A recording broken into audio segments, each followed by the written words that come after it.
Speaking of Tulsa, if reasonable people can agree that the worst possible public health threat is an indoor mass gathering in the time of a pandemic, then I guess it stands to reason that the president is about to preside over the worst kind of public health threat in Tulsa, Oklahoma.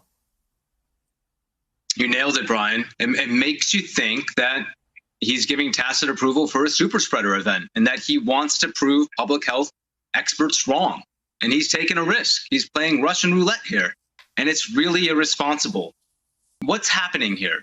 This morning, he makes an analogy to H1N1 in 2009 and tries to distract our attention to what happened with H1N1, which was a blip in the radar when it comes to pandemics. It wasn't even a pandemic. 12,000 people died relative to 120,000 right now.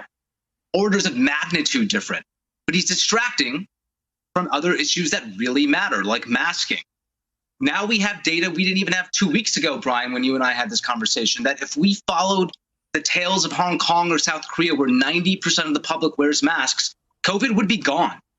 But right now, 1 in 2 Americans wear it. Less if you're Republican because you're listening to the president.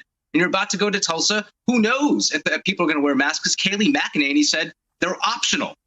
So this is irresponsible on a host of levels. And because we don't hear from Dr. Fauci, we don't talk about contact tracing, even though the UK and Germany are doing excellent initiatives in contact tracing. We don't talk about the novelties in antibody testing. Now we're finding out that maybe if you're asymptomatic with COVID, you only have antibodies for 2 months potentially. That's a huge deal. We need to talk about the implications of these issues. The president, however, is trafficking in lies, dishonesty, and he's trying to distract us, and that's the problem.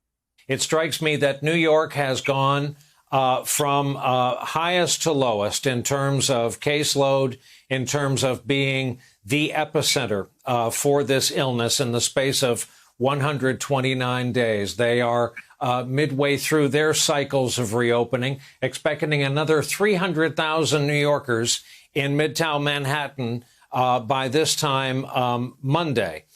What is the danger? At their low ebb now in terms of cases, what is the danger and what would you advise them to look for? Brian, the danger is that we're going to see in New York what we've seen in Texas, what we're seeing in Tucson, what we're seeing in Florida, that there will be a resurgence. Let's be clear. We are very much still in phase 1, and it's been an extended phase 1 with a dip, and now we're back. So we are seeing an extended phase 1 in New York is very much at risk for the same thing here. We have not, the infection growth rate of coronavirus never fully came down. So the chances for a resurgence remain quite high, which is why we need to listen to our leaders. Governor Cuomo, thankfully, has been out in front. Listen to Governor Cuomo. Don't listen to President Trump. Don't model the behavior of Vice President Pence. Listen to the governor on social distancing. Listen to him on masking. That's our best chance here. Masking. It's as simple as that. Same message 2 weeks ago is the same message now. But Brian, I mean, to your point, the metric we want to follow more than anything else is hospitalization rates.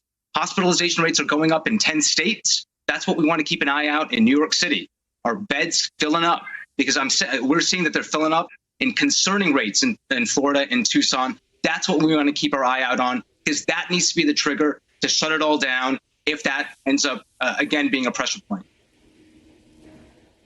Still an amazing sight while you've been talking, Doctor, to see a live picture from Times Square, still desolate. And to your point about the vice president, he said days ago with a straight face that the state of Oklahoma had flattened the curve.